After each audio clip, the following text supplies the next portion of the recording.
Okay, tayo po ay mag-start na. May I ask Pastora Rose to lead us in the prayer? Okay, good evening po sa lahat. Let us pray. Our Father in heaven, our gracious Father, our loving Father, our holy God, we just thank you for tonight, Lord, for gathering us through this technology. And as we gather, Lord God, we pray that you allow thy Holy Spirit to move mightily in each one of us. And may the message that we're going to hear, may the words that we're going to study tonight continue to refresh each one of us, continue to rebuke each one of us. Continue, O Lord God, to nourish our soul so that your light may continue to shine in each one of us. Father God, we just thank you and we love you. This we pray and declare in Jesus' name. Amen.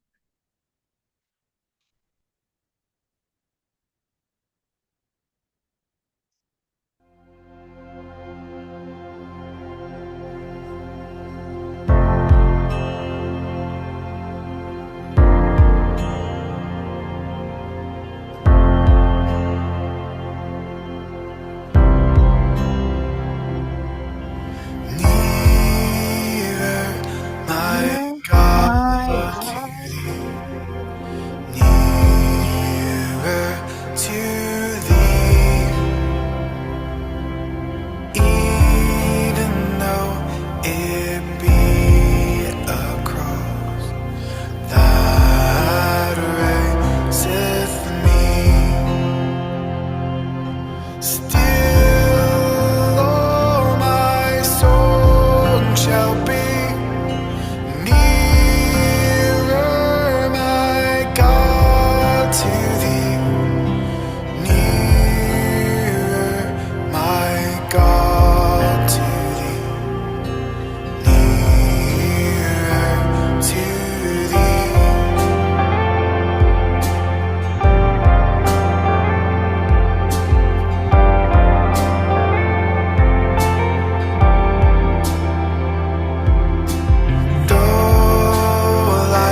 Kuya Ronnie, hinihintay ka namin, Kuya Ronnie. Kaya na pa. That is on in John 8:31 to 32. Then said Jesus to those Jews which believed on him, if you continue in my word, then you are my disciples indeed, and you shall know the truth, and the truth shall make you free. Amen, amen. So share ko lang ito para at least meron kayong basis na nais kong sabihin. Now, if you can read this, okay? So, nakikita nyo? So, sinabi niya dito, then said Jesus to those disciples which believed on Him. Now, yung belief nila is on Him. Okay? And then sinabi niya dito, if you continue not on my word, but in my word. So, these two words is very, very important. Okay? Iba yung on, iba yung in. So, on means ikaw ay nasa labas, superficial. Pag ito ay in, ikaw ay nasa loob. Ito ay talagang internal. So, napakahalaga kung ano ang dapat nating mapag-aralan as to our relationship with God. Pero may I ask everyone, gusto ko tulad ng napag-usapan natin sa ating mga meetings, gusto ko makita ang lahat. Okay? Gusto kong makita sila Nicole, except si Nicole. Kung si Nicole ay nasa Ago, ay baka andyan yata sa bahay. Kung kaya ni nasa Ago pa. Okay, hindi umuwi.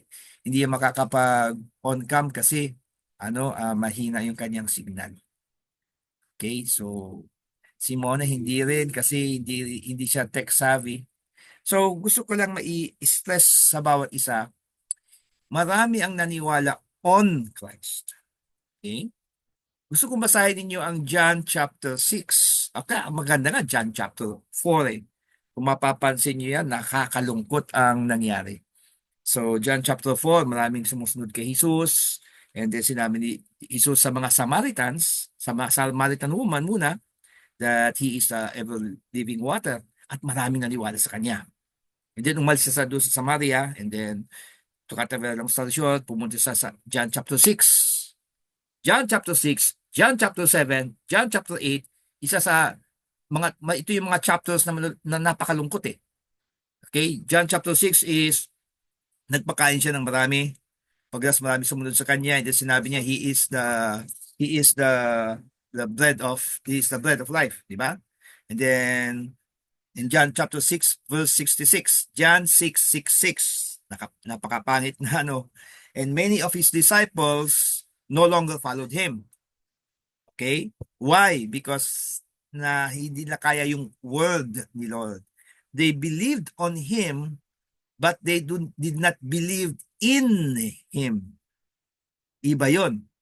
They believed on him, but they did not believe in him. They continued on him, but they did not continue in him. They continued on his word, but they did not continue in his word. Superficial lang kasi ang relationship nila kay Lord. Kumbaga, tingin lang nila kay Lord is he's just a blesser. Okay? He's just a person that he's a miracle worker, nothing more. They forgot that Jesus is the King and He is our Lord. They forgot that the Father God is God. They thought of Him as just a certain human. So, balik tayo doon. In John chapter 6, di ba? John 6:66.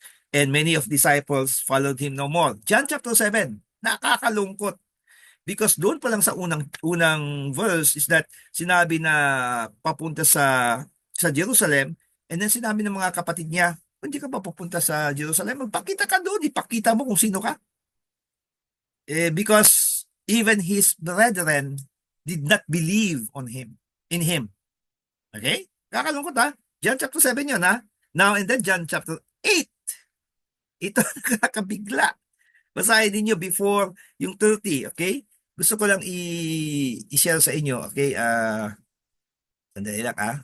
Okay, gusto kong i-share itong sana yan? Wait, dahil lang mga kapatid, ako ay, yan, ito. Dito sa verse 30, kasi kung babasahin ninyo sa taas, above, pataas diyan, may mga sinabi si Jesus about sa ano sa about the Father. And in verse 30, as he spake these words, many believed on him. So they followed Christ. Okay? Then Jesus said, nakakatuwa, if you are my disciples, you will continue on my word. And then, baba tayo dito. Tignan nyo, gusto nilang gawin na yung mga naniwala sa kanya. Okay? John chapter 8, nakakalungkot. Basahin nyo to. Then took they up stones to cast at him.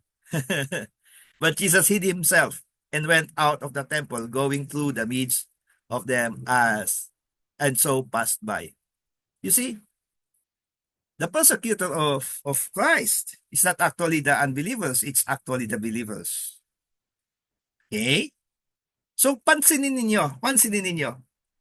Nakakalungkot, no? They have seen the miracles. They have tasted the miracles. They are with the miracle worker, yet they did not believe in his word. They believe on his word, but they do not want to believe in his word. Ayaw nilang magpasakop. Amen? Kaya nga napakahalaga ng fifth commandment. Honor thy father and thy mother. The mere fact na sinabi ng Panginoon yun is because God wants us to live in humility. Kasi kapag on kasi, nasa ibabaw ka eh. Kaya yung mga anak, nasa taas sila eh. They believe on their parents, but they do not believe in their parents. Kaya nga, kapag mahina na yung mga magulang nila, anong ginagawa nila? Binabagsak nila, pinapahiya nila. Nakalimutan nila na yung mga magulang nila ang nagpalaki sa kanila. So napakahalaga nito kasi kung ano yung relationship mo sa magulang mo, yun ang ipinapakita mong relationship sa Diyos natin. Because if you can do this to the least of your brethren, ano pa kaya sa Diyos? Kaya nga, hindi mo lang brethren ang magulang mo eh. Okay? Kaya kapag magagawa mo sa magulang mo, magagawa mo rin yan sa Diyos. Kaya hindi pa naman huli ang lahat, pwede pa naman magbago. Amen. Amen. So kung mapapansin natin dito, ang topic natin ngayon, ang title natin is Sifted. Sifted. S-I-F-T-E-D. Sifted. Okay? Nasala. Sifted for the kingdom of God. Not sifted for Christ. Mind you, siguro may mga nagtatanong, Pastor, ano yung film showing natin? Bakit hindi Passion of the Christ? Bakit 10 Commandments? Okay, i-explain ko to as we go along. Malalaman nyo kung bakit. Now, ang topic natin, okay, iba yung title, iba yung topic. Okay? Ang ating title is Sifted for the Kingdom of God. And that title will be our title for this whole series. Because God is sifting us. Sinasala tayo ni Lord. Tulad ng nangyari dito sa John chapter 8. Sinasala sila. Okay? Now, ang title natin, Why the Gospel of the Kingdom Should be Preached. Bakit kailangan yung Gospel of the Kingdom ang ating pinipreach? That is our topic for this evening. Why the Gospel of the Kingdom should be preached. Now, let's go to the book of Matthew. I believe it's here. Nilabas ko na ba? Ay, wala, hindi ko nilabas. Okay, now, in the book of Matthew, chapter 24, verse 14. Okay, doon na kayo? Now, okay. And this gospel of the kingdom shall be preached in all the world for a witness unto all nations, and then shall the end come. Now, take note of this. The gospel of the kingdom shall be preached in all the world. Ano ba tinuturo natin? Ano ba pinipreach natin? Mga kapatid, is it the gospel of the kingdom, the gospel of Christ? There's something wrong with us. The gospel of Christ is not to be taught. It is lived upon. Okay? Kasi let's talk about the difference of the gospel of the kingdom, the gospel of Christ. Ano yung the gospel of Christ?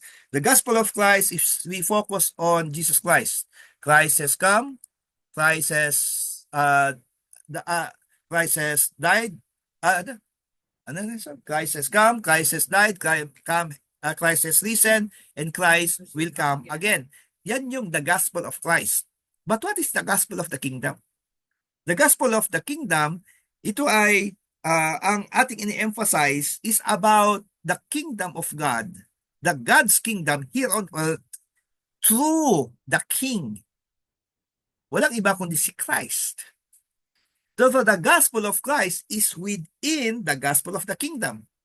Kaya if you're going to teach the gospel of the kingdom, you're going to teach the gospel of Christ. Amen.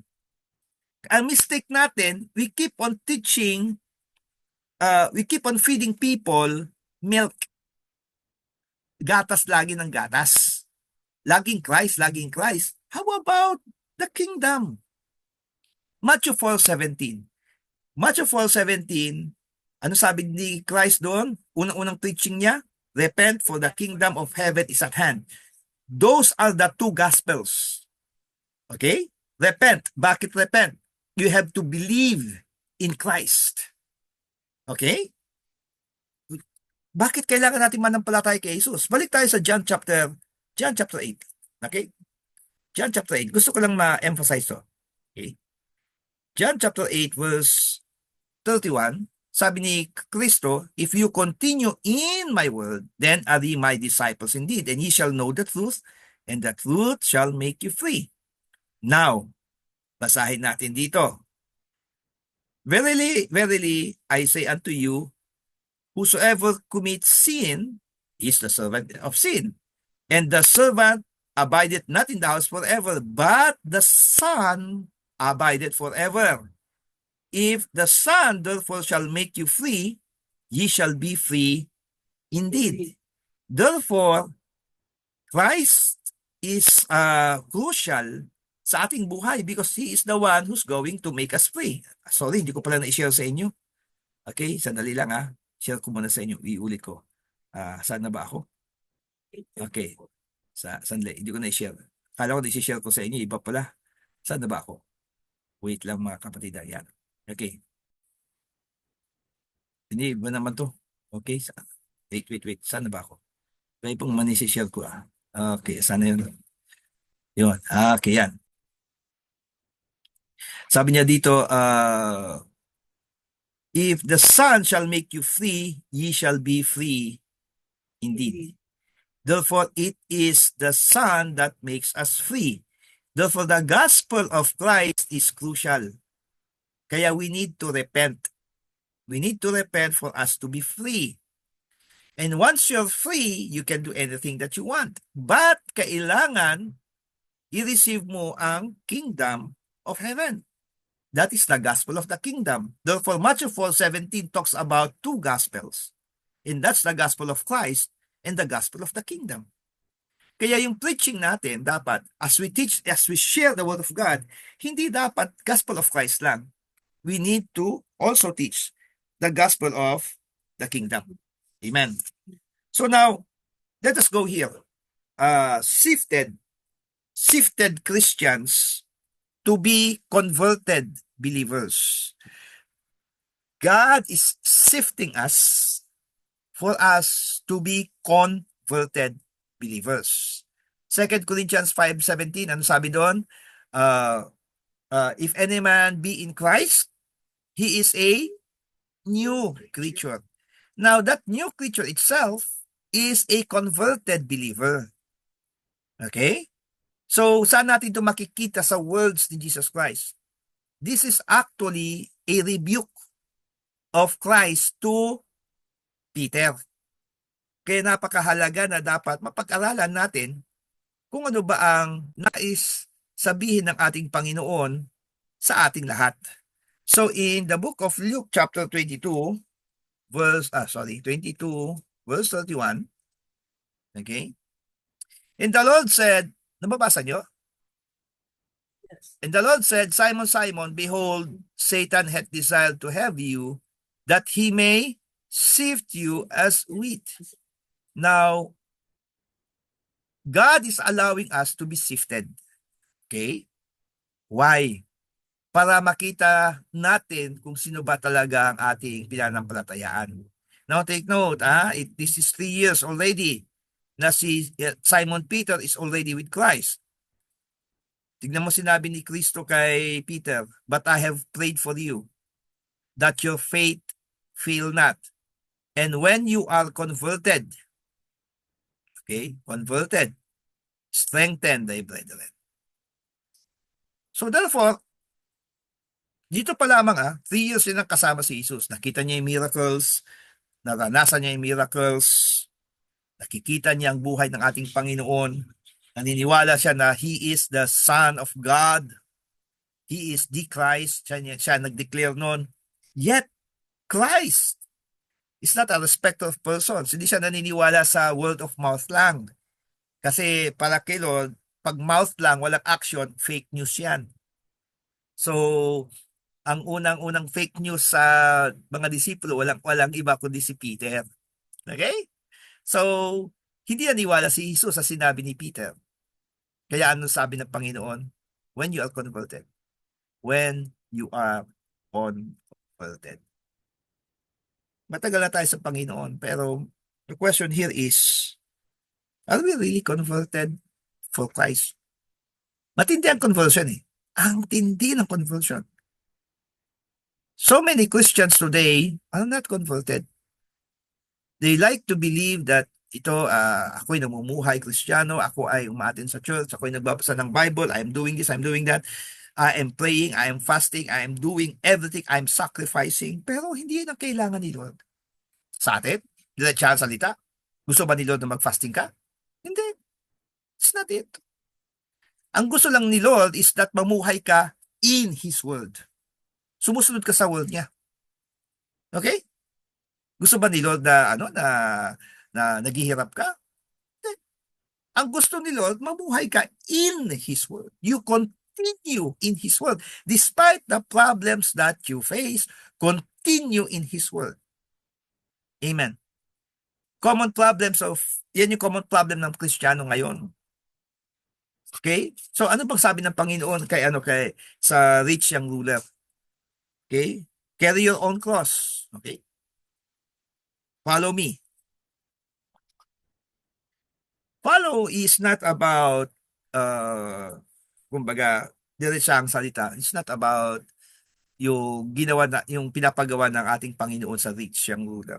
May kanya-kanya naman siyang pinagsasabihan eh. Tingnan niyo nung sinabi ng Panginoon yon, sabing gano'n ng mga disipulo, who then can be saved? Nung sinabi ng Panginoon na sell all that you have, and then give it to the poor, carry your cross, follow me. Then the rich man went away because he has so many riches.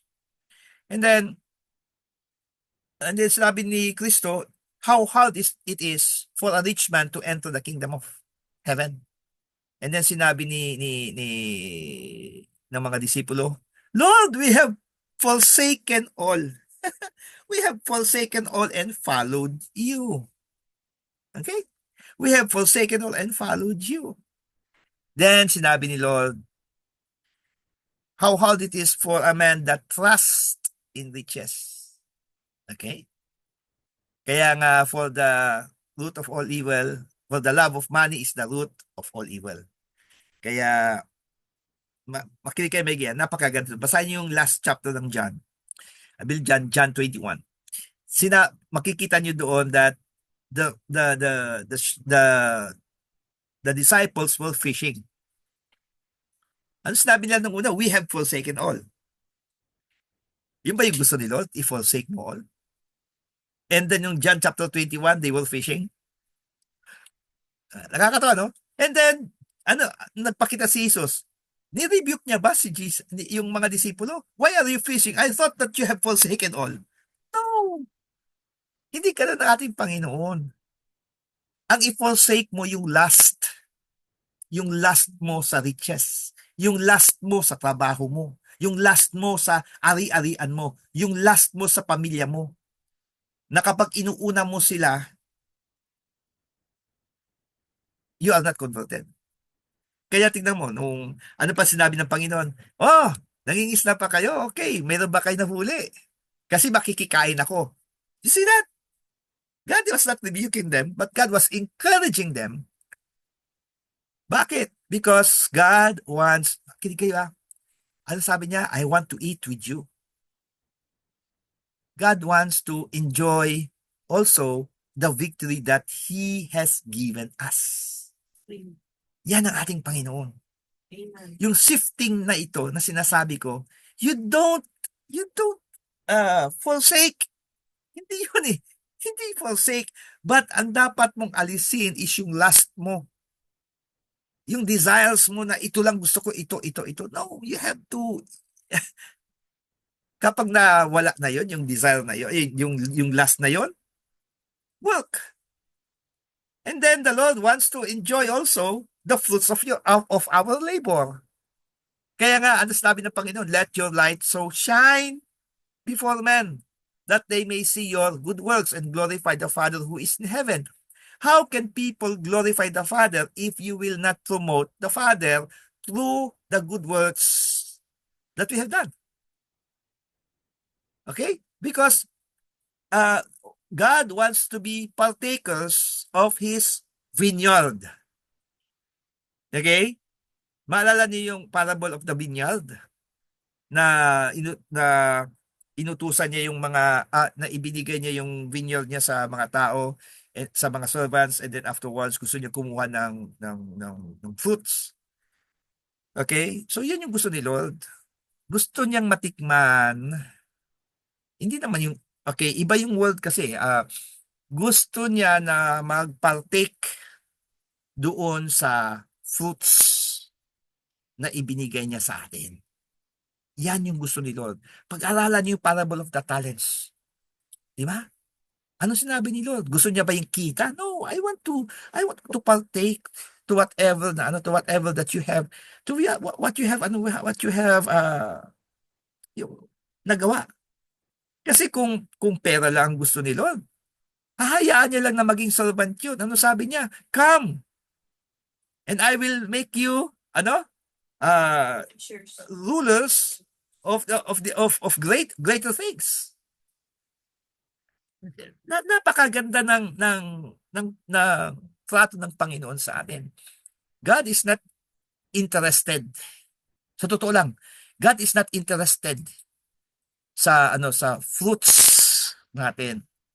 God is interested on partaking sa fruits natin. Okay? God is not interested to our fruits, but He is interested on partaking with those fruits. Okay, ang daming examples dito sa Bible. Maalala niyo yung nagbibigay ng maraming pera, and then yung babaeng nagbigay ng 2 mites. Nagpartake yung ang Panginoon sa 2 mites. Habang yung malaki, hindi siya nagpartake. Bakit? It was given out of pride. God resisted the proud, but gives grace to the humble. So, therefore, napakahalaga ng pag-aaralan natin ngayon. Because the Lord wants us to learn about being free. Freedom. Alam nyo, ang hirap kumita kapag wala kang kalayaan. Ang hirap magtrabaho kapag wala kang kalayaan. But if you know that truth will make you free. Pero what is that freedom that we want really? Freedom from finances? Financial problems? Is that the freedom that we really need? No. The freedom that we really need is freedom from our own worldly desires. Diretsahan salita.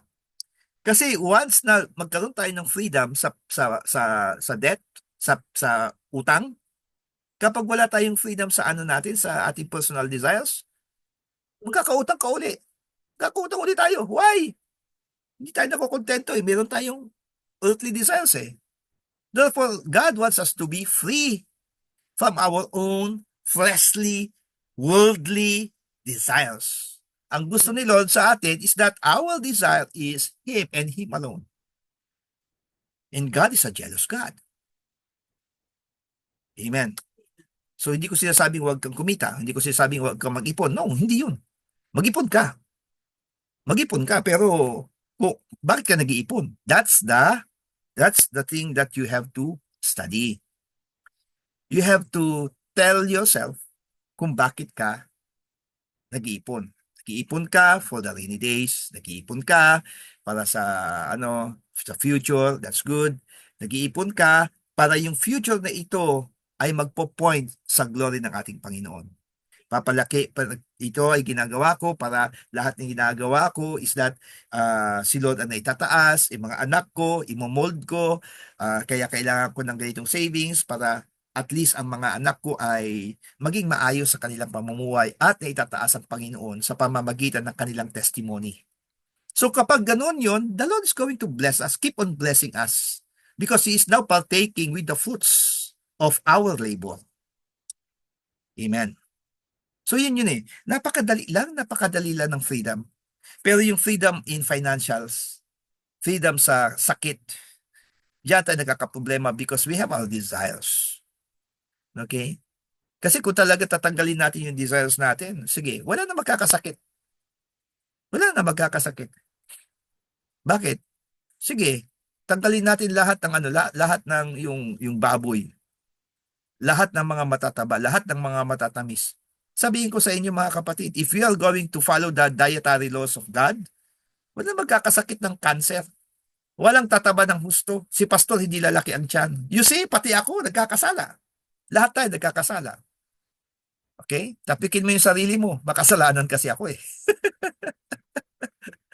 Okay. Now, knowing the truth. Knowing the truth is knowing Christ. Paulit-ulit ko sinasabi ito, hindi ako mag-asawa na masabihin ito. Ang gusto ko lang idagdag sa inyo, know the law. Know the law. Sino nanonood ng ng balita tungkol sa ng congressman regarding sa fake news? Alam niyo, talong-talo ang mga congressman sa mga resource speaker na kinuha nila. Why? Because itong mga resource speakers, they know the law.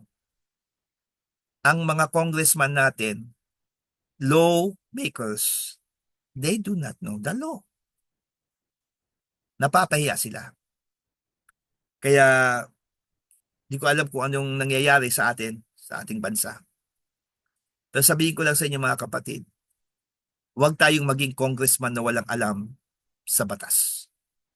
Huwag tayong maging anak ng Diyos na walang alam sa batas ng Diyos. Hindi sinabi ni Lord, repent, for the Father is near. Repent, for the kingdom of heaven is at hand. Pag sinabi mong kingdom, dom is domain, dom is dominion. Pag sinabi mong dominion, ibig sabihin may law. Pag sinabi mong kingdom, may king. Therefore, we have to follow the law for the king. Kaya the gospel of Christ is within the gospel of the kingdom. Without the gospel of the kingdom, okay, gospel of Christ lang, useless ang ating pagiging Kristiyano. You have to preach the gospel of the kingdom. Kaya nga mga kapatid, I'm going to make a series na talagang ifo-focus ko talaga lahat ng aking di ba sabi ko sa inyo about the law. Actually, hindi ako makatulog ng mga nakaraan na sinasabi sa akin ni Lord na sa pamamagitan ng kanyang salita, I really have to focus on the law. Kaya, kasi kapag hindi natin alam yung batas, sabihin ko po sa inyo mga kapatid, mapapahiya lang tayo. Bakit ang mga Muslim is ano nagpo-progress? Pansinin niyo, they do the law. They are law-abiding citizens. May batas sila, di ba? Tingnan niyo yung yan yung mga ninja. Naka-ninja sila, di ba? Mga babae, mga kunoichi, mga ninja, mga babae. Right? Sinusunod nila yung batas. Ang Kristiyano may batas din, pero hindi natin sinusunod. Nakakalimutan natin sumunod sa batas. Kaya nga yung ating prosperity, yung freedom na nais nating makamit. Actually, uh, prosperity is about freedom, and freedom is about prosperity. There is no such thing as prosperity without freedom, and there's no such thing as freedom without prosperity. Kaya kapag free ka, magpa-prosper ka. Kapag nagpa-prosper ka, magiging free ka. Okay, so ang kalayaan, kaakibat niyan is tagumpay. So, know the truth, and the truth shall make you free. Dito po tayo magtatapos sa ating pagsesermon ko sa inyo. May mga tanong kayo, it's high time that you can ask question and then we can pray. Okay, sino may mga tanong? It's about freedom, it's about yung gospel of the kingdom. Kasi actually ang hirap iswallow ito nung napakinggan ko to kay Miles Monroe, that our failure as Christians is teaching the gospel of Christ only without teaching the gospel of the kingdom. Which actually, the gospel of the kingdom is instructed by the Lord that we have to preach it. Preach. Okay? Pag sinabi mong preach, you are living it. Iba yung teach sa preach. Preach is you are living it. Okay? You are living the life of the kingdom. You teach is because you have learned. You have learned. Kaya you teach, but you preach, you are living. Talagang namumuhay ka. Ibig sabihin mga kapatid, before you preach, you learn. Kaya nga we have to learn about the law. Learn about the gospel of the kingdom. And then we can preach it. Okay? Alam niyo ba, meron akong favorite na narinig sa mga tao. Kapag halimbawa may isang tao na biglang ipinakita niya yung ideals niya, yung prinsipyo niya sa lahat ng mga tao. Doon sa Amerika, ano sasabi ng mga tao? Come on, preach it, preach it. Di ba? Ibig sabihin, ipakita mo, ipakita mo. Therefore, preaching is we are showing how we live. Okay? Teaching is learning. Okay? We teach what we learn, what we have learned. Okay? So, maganda to. Parang ganito, masyadong technical kasi pag gano'n eh. Basta ang ano lang natin mga kapatid, you learn the words of God, you learn the law, and afterwards, live in accordance to the law, follow the law, and then, mamuhay ka doon na makikita ng mga tao yung law sa buhay mo, and then now you are preaching because of how you live. Amen. Okay? Any questions so far? Wala. Babait ninyo ngayon Okay. Pero Merry Christmas. Meron ka tanong? Wala. Okay. Ano nga tayo lahat? Gusto ko makita yung mga magaganda at mga gwapong mukha ng mga kapatiran natin. Okay. So, sila Kim, Asga, Lorraine. Hello, ma. Wala talaga kayong tanong. Lorraine, wala kayong tanong, anak? Hello, Kish. Hello, Kion. Hello, Ate Lorna. Talagang tinatago ninyo yung ano niyo, mga kagandahan ninyo Okay. So, wala kayong tanong? Malinaw. Malinaw na malinaw ba? Hindi ba mabilis masyado? Meron ako na gusto ko lang i-ano sa inyo bago tayo mag ano sa prayers. Naalala niyo yung Psalms 37 verse 1 hanggang verse 5. Fret not what the unbelievers are doing. Okay. Trust in the Lord and do good. Sabi niya sa verse 3. Okay. Now, sabi ni Kent Hovind, may dalawang bata na naglalaro sa bahay niya, sa bakuran niya. Yung anak niya at saka yung anak ng kapitbahay niya. And then, naglalaro sila ng basketball, ng bola. Bola na lang. And then, nabasag yung window. Nabasag yung window. Kung ang nakabasag yung anak niya, papagalitan niya. Papagalitan niya. Anak niya eh. Pero kapag ang nakabasag, hindi yung anak niya, papauwiin niya. Pero sino kakausapin niya? Yung tatay. Hindi yung bata. Bakit tayo ang napapalo lagi ni Lord? Bakit tayo ang parang nahihirapan sa buhay?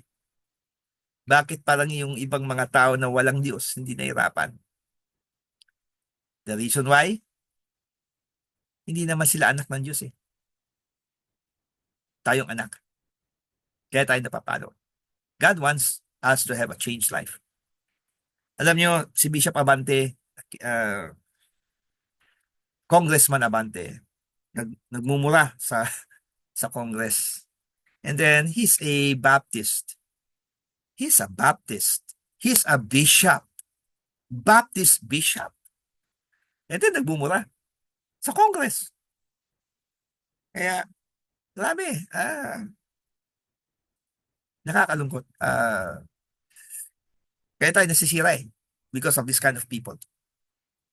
Kaya yung mga ibang mga religious denomination, no, yan ba mga born again? Yan ba yung mga Baptist? Yan ba yung mga Pentecostal? Mga evangelical? Mga siraulo, nagmumura. Kaya nakakalungkot na buti pa yung ibang mga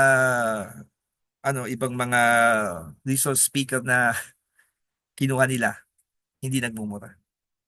Pag magmumura sila yung TAN at saka GA, di ba? Mura na yun eh. Pero hindi niya sinabi yon yung ng resource speaker. Inispell niya lang. Pero si Bishop Abante, Congressman Abante, minention niya talaga. Tapos pati yung GA at saka GO, minention niya yun. Nakakalungkot. Christians today are being enticed by the devil. Kaya hindi sila napapalo eh. Nawawala sila sa Diyos. Kaya mga kapatid, kung ikaw ay may problema, ikaw ay nahihirapan, keep on trusting God. Keep on trusting God. Kasi ang gusto ni Lord is maging perfect tayo eh. Kaya yung Matthew 5:48, nakakatakot yun. Be therefore perfect, just as your Father in heaven is perfect. Ibig sabihin, meron tayong model. At dahil sumusunod tayo sa model, minsan hindi natin nasusunod, napapalo tayo. Di ba? Kaya, it's alright kapag napapalo tayo ni Lord. Kaya kapag hindi nasusunod yung gusto natin, it's alright, Lord, because you want us to model you. Thank you, Father God, for everything. Thank you for the problems. Thank you for the persecutions. Thank you for everything. And we know and we believe that you're going to make us free. Okay, freedom is not peace is not the absence of war. Okay? Kasi everything is conflict. Lahat may conflict. Tama? Kaya kailangan lang natin is that peace natin na sa atin. Peace is the presence of God. It's not about the absence of war, the absence of conflict. No. It is the presence of God. Maski na may conflict, andyan yung presence ni Lord, there is peace. Inulit ko, if you want peace, if you want freedom, seek God's presence. Kaya ito yung apat na points natin. If you want to be converted believers, number 1, carry your cross. Number 2, follow Christ. Number 3, continue to seek God's presence. Kaya continue in my word. Kaya if you continue to seek God's presence, andoon ka sa loob ng presensya ng Diyos. Nababalot ka. And then the last, you know the truth to be free.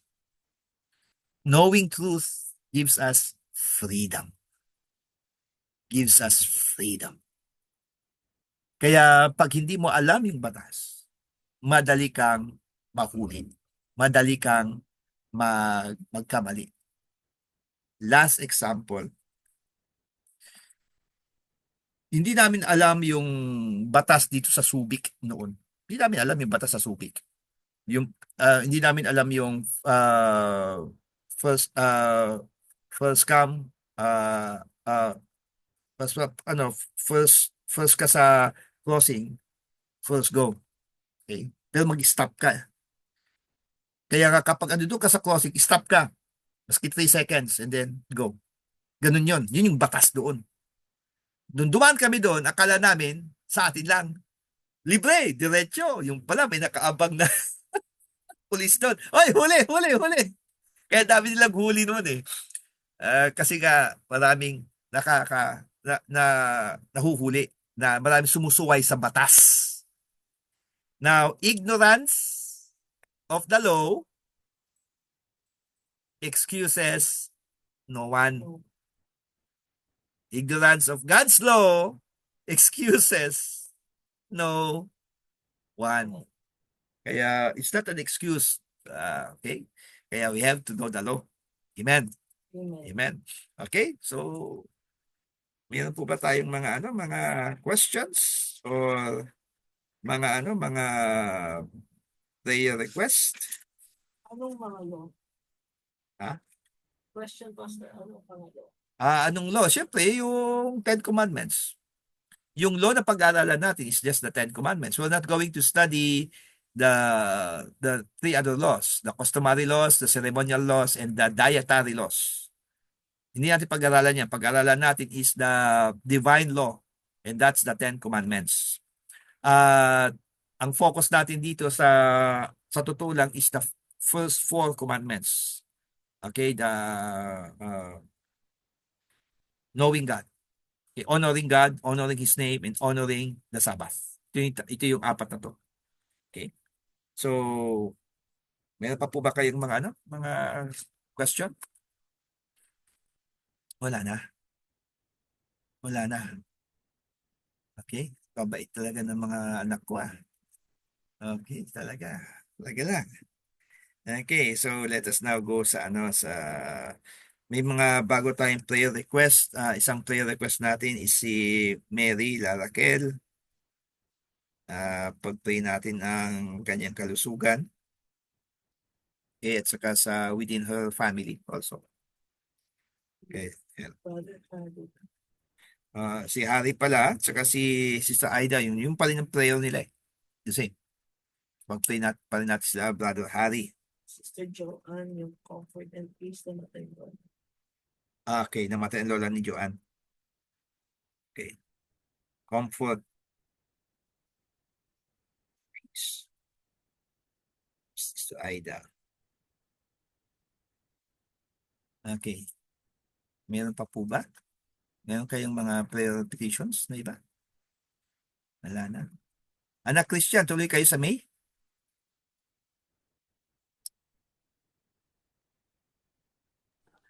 Hopefully po tayo. Kasi may changes na nangyari dahil nga the reason why po na uwi kami ng May is para makapag-attend sana ng moving up or graduation ng anak ko. And so happen na nangyari na, natapos na. So parang wala na pong alam niyo po, parang Yeah, wala wala nang na. reason. Oo. Although may reason pa rin naman kasi gusto ko rin naman syempre makapagbakasyon. Kasi it's been 5 years na yata na hindi ako nakakauwi. Yeah. Hoping po na matuloy pa rin in May. Kung hindi maging May, probably August. Kasi nagkaroon din ng changes sa plan dahil nga yung anak kong kukunin ko dito, while working, yung visa niya, interesado siyang mag-enroll muna sa nursing. Kasi natapos na nga yung moving up niya. So, interesado muna siyang mag-enroll sa STEM bang tawag dyan. So, sabi ko, sige, while ka ko na inaantay yan, mag-enroll ka muna kasi nga, para naman kahit pa paano, hindi siya mabakante. Kasi hindi din Yeah. namin alam kung hanggang kailan yung visa niya. Pero thank God kasi lahat naman ng mga documents na ayos na rin po, na tapos na rin po, inaantay na lang namin yung mga results niya. Yeah. Kaya it's still ano pa rin po, hoping May, it's either May, June, July, or August, nandiyan sa month na yan, yung ano namin, pag-uwi namin. Hopefully. Kasi Okay. ang August naman kasi dito, yun ang term break nila, Leo. 1 month kasi yung August na yun, na term break nila. Kaya niisip ko rin yun, kaya lang ang August dyan sa atin is tag-ulan, tsaka yan yung bagyuhin po tayo, di ba? Yan Yeah. yung Yeah. last year na sana plano din namin, pero sabi ko naman, hindi naman ako umiiyak ako kasi syempre sobrang miss ko yung mga anak ko, pero I know God has planned for everything. Yeah. I Yeah. still believe na every time that God says no, that means to say He have a better plan. Yeah. I know Yeah. God is good. Tapos, yun nga po, and God is amazing kasi nga yung last week po, di po pa, hindi, actually, mahal ko yung trabaho ko as a care assistant. But then, I decided, sabi ko na, I want Saturday and Sunday to be with God. Kasi, there were times nga, sabi ko nga po, kahit 1 hour lang yung tulog ko, talagang mag-church ako kasi parang yun talaga yung life ko eh. Parang yun yung strength ko. Kaya sabi ko, I decided, sabi ko kay Lord, namimili ako ng marami rin kasing nangyayari sa company namin. Parang one thing, masaya ako sa trabaho ko, I love the residents, I love the people around me. Lalo na nga yung binabago nga ni Lord, yung mga kasama ko sa work, kumbaga lahat naging Christian. But then, I think God has plan, parang kumbaga he answered my heart desire na all of a sudden sabi ko nung sa Indeed kasi sa mga ano dito job how to say yung mga job job seeker sa Indeed po, biglang nag-pop out sa akin yung parang connects nga yung sa teacher assistant position na yun daw aking skilled kasi nga di ba nagkaroon po ako ng teacher assistant experience before way back in Macau. Tapos yung caregiving ko, parang naging advantage yun. So right away, nung time na nag-ano po tayo doon, nung nagkaroon po tayo, actually yan po yata yung na-interview din ako. Right after that interview din, thank God, kasi binigay na rin kagad sa akin, so pinapirma na ako. Ang nakakaano dito, nakaka-amaze dito kasi lahat hindi na pupunta ka dun sa kanilang office, kumbaga online na lahat. Doon mo na pipirmahan, doon mo na i-acknowledge, doon mo na ibibigay na lang sa'yo through system. So yun na nga, ang ano na lang ngayon, ang napakaganda pa niyan, sabi ko, oh wow, that's good. That's beautiful. Nung tinanong ko dun sa parang HR nila kung if I needed to resign na, ang sabi naman niya, wag muna until you sort out your everything na kailangan mo, and then we will be happy, sabi nila ganun, na matapos mo muna kung ano yung dapat mong tapusin. That means they still give me this kind of, parang alam mo, sabi ko nga, ang galing ni Lord kasi parang everything is light, everything is good, everything is in His way. And sabi ko, ang isa pa kasing gusto ko sa teacher assistant po, pagka kunwari term break ni Leo, wala akong dapat i-worry kasi yun ang yung mahirap kasi yung maghanap kami ng titingin sa kanya. Ang childminder nga po dito, sabi ko nga noon, buti nga nawala na yung pagbabayad namin ng mahal kasi it costs us dati ng mga 280 pounds to 300. That's roughly like 21,000 sa atin yun. Childminder lang yun. Titingin lang sa umaga at sa hapon. Nawala na yun kasi nung na-move namin sa school. Tapos ito nga sabi ko, Lord, sabi ko, ang galing naman ng plan mo. Narinig mo yung desire ng puso ko. All of a sudden, ito na bigla, tapos lahat natapos. Tsaka isa pa, ever since hindi ako nahirapan nung nagpunta ako dito, nung naghanap ako ng trabaho, my first job, right away then, right away after ng interview ko, signing of contracts. Second job ko rin, ganun din po, signing of contracts. Parang ngayon na naman, right after the interview, ganun na rin kagad. So, yun, sabi ko nga, I never, sometimes I feel upset, I feel sad kapag hindi nag-grant ni Lord yung prayer ko. But then, I always say to myself na God has purpose.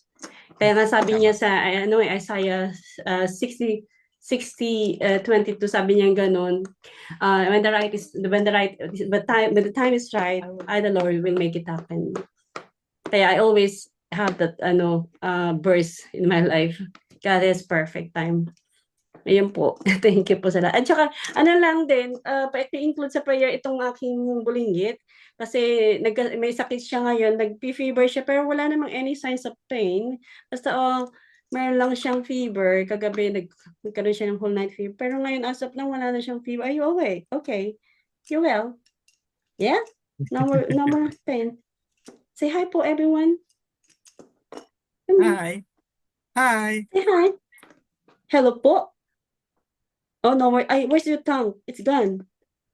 Uh-oh. Naging mahiyain magmula nung Oo nga, bigla siyang bigla siya Opo, natahimik magmula nung Juan, naging mahiyain, not before na talagang, hi, hello, ganun siya. Ngayon, naging mahiyain. Hi. Okay.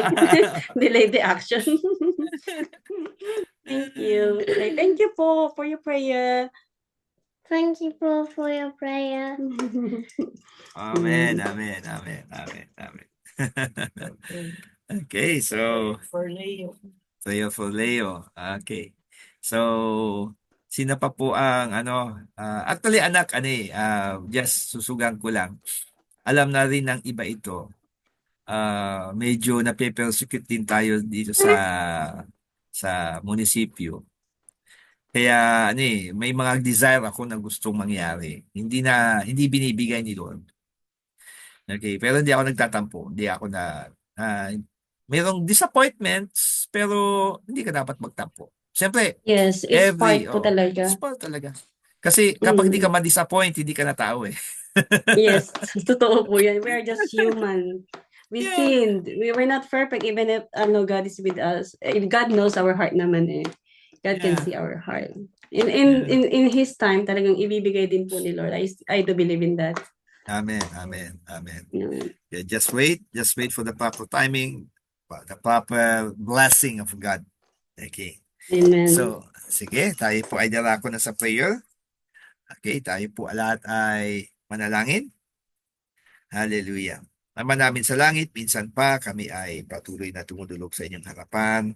Salamat po sa pagkakataong ito na ang nais ninyo ayusin ang aming pananampalataya. Na hindi lamang po kami basta-basta nagsasalita, kundi kami rin po ay kumikilos ng naaayon sa inyong batas, na naaayon po sa inyong kaharian. Because we serve our Lord Jesus. He is the King of Kings and Lord of Lords. He is our King. He is our Lord. He is our Savior. Kung kaya, salamat po sa pagkakataong ito, Father God, na tunay nga po na ang nais ninyo, maayos ang bawat pananampalataya at buhay ng bawat isa. Kung kaya patuloy na kami ay lumalapit sa inyo, at ang nais namin, lahat ng mga prayer petitions namin ay magkaroon ng kaganapan in accordance to thy glory and to thy will. Tinataas namin sa panalangin ang aming families na anumang mga desires nila magkaroon ng kaganapan at kailangan ay tataas. Salamat po at patuloy na pinapanalangin namin si Nanay Nena na kayo po ang patuloy na magbigay sa kanya na complete healing at provision para sa kanyang recovery, para sa kanyang pangangailangan at maging sa kanilang anak na si Mary Bless. At sa lahat ng mga kapatid namin na may problema pa rin sa kanilang mga trabaho, kay Anak Kim, kayo po ang patuloy na kumilos sa kanyang buhay at kumilos din po kayo sa buhay ni Sister Jonah na kayo ang magbigay ng kapayapaan sa kanya upang magkaroon ng maayos na relationship ang bawat isa. At maging sa aming kapatid na si Sister Joanne, let your comfort and peace be upon her habang because of the loss ng kanilang lola. And maging kay Mary Raquel, ang inyong complete healing ang matanggap niya sa oras na ito. At kay Brother Harry, kay Sister Aida, sa nais nila na trabaho, sa nais nila na mga petitions para doon po sa kanilang kinalalagyan. Lord, kayo po ang patuloy na magbigay sa kanila ng maayos maayos sa trabaho, maayos sa mapapasukan, at kayo magbigay sa kanila ng kagalakan. Sa buhay ni Inang at Amang, kayo patuloy na magbigay ng kalusugan sa kanila. Ano man ang mga sakit na naramdaman nila, let your presence be upon them so that your healing will be upon them. Salamat po. At si Ate Jules sa kanyang desire dito po sa Canada, kayo po ang patuloy na magbigay sa kanya ng kasagutan sa bawat mga petitions niya. Ano man yung mga nais nyo pa na mangyari sa kanyang buhay, magkaroon ito ng kaganapan. Sa buhay ni Sister Christian, sa kanya na Christian, kayo pong patuloy na kumilos sa kanyang buhay. At ang kagalingan ninyong maranasan ni Leo at lahat ng mga nais pa nila sampo sa kanyang pamilya ay magkaroon ito ng kaganapan sa ngalan ni Kristo Jesus. Salamat po at patuloy na itinataas namin sa inyo ang lahat ng mga concerns namin, ang lahat ng mga petitions namin upang kayo lamang po ang nabibigyan ng kataas-taasang papuri at pagsamba. Salamat po and continue to teach us your laws so that whatever we will do, we will be free from all the questions in our minds at patuloy kami magiging malaya sa kagustuhan ng aming laman at kayo lamang po amin ay tataasan ng luwalhati. This we ask in the mighty name of Jesus. Amen. Sige po, tayo ay dumako na sa ating communion. Taas po natin ang tinapay. Dakilang Diyos, minsan pa kami nagpapasalamat sa inyo. Salamat po sa pagkakataong itong ibinigay ninyo na kayo po ang aming itinataas at iluluwalhati sa aming family altar. Patuloy na kumilos kayo at sa pagtaas namin ng tinapay na ito, patuloy na itinataas namin ang inyong salita dahil ito ang pinakapundasyon ng aming buhay at kayo po ang batong natitibag na patuloy na aming kinakapitan, patuloy na pinanampalatayaan. Samahan niyo po kami at lahat ng mga pangako ninyo na aming pinanghahawakan, patuloy na kayo lamang ang magbigay ng kaganapan sa mga ito sa aming buhay, sa aming pamilya at maging sa aming simbahan. At kakainin namin ang tinapay na ito na may pasasalamat at pagsamba sa ngalan ni Kristo Jesus.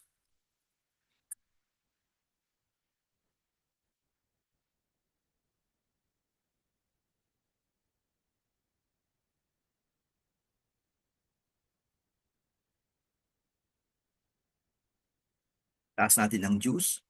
Muli dakilang Ama, kami nagpapasalamat sa inyong pagkilos sa bawat buhay ng bawat isa. Tinataas namin ang Diyos na ito na nagsisimbolo ng Espiritu Santo at ng inyong presensya.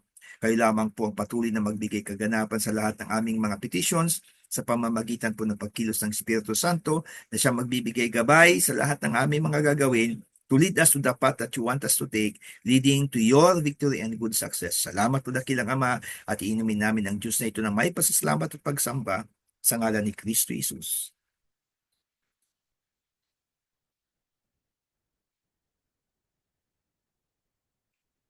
Patuloy tayong manalangin. Hallelujah. Dakilang Ama, salamat po sa pagtatapos ng aming family altar. Kayo ang Diyos noon ngayon magpakailanman hindi nagbabago, hindi nagmamalim. Salamat po sa bawat kapatid ko na narito. Salamat po sa kalakasan, salamat po sa fellowship. Kayo lamang may taas at maluwalhati sa bawat buhay ng bawat isa. Ano man ang mga desires nila na hindi nila nasasabi, kayo po nakakaalam nito because you have said in your word that as we delight ourselves in thy presence, you will give us the desires of our hearts. This we ask in the mighty name of Jesus, our Lord, King and Savior. Amen. Okay. Bye. Okay, Kuya Jans. Ay. Lahat tayo po on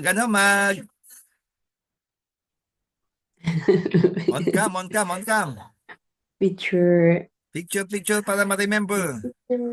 Si Kuya Jans yata nasa meeting niya. Okay.